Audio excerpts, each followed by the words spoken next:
ನಗರದ ಹೊರಭಾಗದಲ್ಲಿ ವಿದ್ಯಾರ್ಥಿಗಳ ನಿಲಯಗಳು ಇರುವುದರಿಂದ ಅಲ್ಲಿಂದ ಶಾಲಾ ಕಾಲೇಜುಗಳಿಗೆ ನಗರಕ್ಕೆ ಬರುವ ವಿದ್ಯಾರ್ಥಿಗಳಿಗೆ ತೊಂದರೆಯಾಗದಂತೆ ವಿದ್ಯಾರ್ಥಿಗಳನ್ನು ಸರಿಯಾದ ಸಮಯಕ್ಕೆ ಶಾಲೆಗೆ ತಲುಪಿಸುವಂತಹ ಕಾರ್ಯವಾಗಬೇಕು. ಜೊತೆಗೆ ನಗರದ ಒಳಗೆ ಬರುವಂತಹ ಎಲ್ಲ ಕೆಎಸ್ಆರ್ಟಿಸಿ ಬಸ್ಗಳು ಕಡ್ಡಾಯವಾಗಿ ಬಸ್ ನಿಲ್ದಾಣಕ್ಕೆ ಬಂದು ಹೋಗುವಂತೆ ನೋಡಿಕೊಳ್ಳಬೇಕು ಎಂದು ಶಾಸಕ ಟಿ ರಘುಮೂರ್ತಿ ಹೇಳಿದರು. ನಗರದ ಸಾರಿಗೆ ಬಸ್ ನಿಲ್ದಾಣದಿಂದ ವಿವಿಧ ಗ್ರಾಮಗಳಿಂದ ಬೆಂಗಳೂರಿಗೆ ನೂತನ 5 ಅಶ್ವಮೇಧ ಸಾರಿಗೆ ಬಸ್ಗಳಿಗೆ ಚಾಲನೆ ನೀಡಿ ಮಾತನಾಡಿದರು.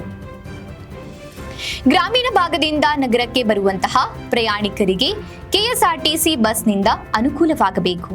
ಜೊತೆಗೆ ಗಡಿ ಭಾಗದ ವಿದ್ಯಾರ್ಥಿಗಳು, ರೈತರು, ಗ್ರಾಮಸ್ಥರು ನಗರಗಳಿಗೆ ತೆರಳಲು ಪರದಾಡುವುದನ್ನ ತಪ್ಪಿಸಲು ನಿತ್ಯ ನಿಗದಿತ ಸಮಯಕ್ಕೆ ಬಸ್ ವ್ಯವಸ್ಥೆ ಮಾಡುವಂತೆ ತಿಳಿಸಿದರು.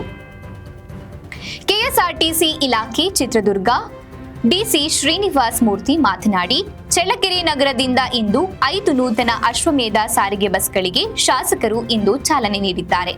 ಇಂದಿನಿಂದ ಈ ಅಶ್ವಮೇಧ ಸಾರಿಗೆ ಬಸ್ಗಳು ಚಳ್ಳಕೆರೆ, ಓಬಳಾಪುರ ಹಾಗೂ ಬೆಂಗಳೂರು ಈ ಮಾರ್ಗವಾಗಿ 1 ಬಸ್ ಚಲಿಸುತ್ತೆ ಎಂದರು.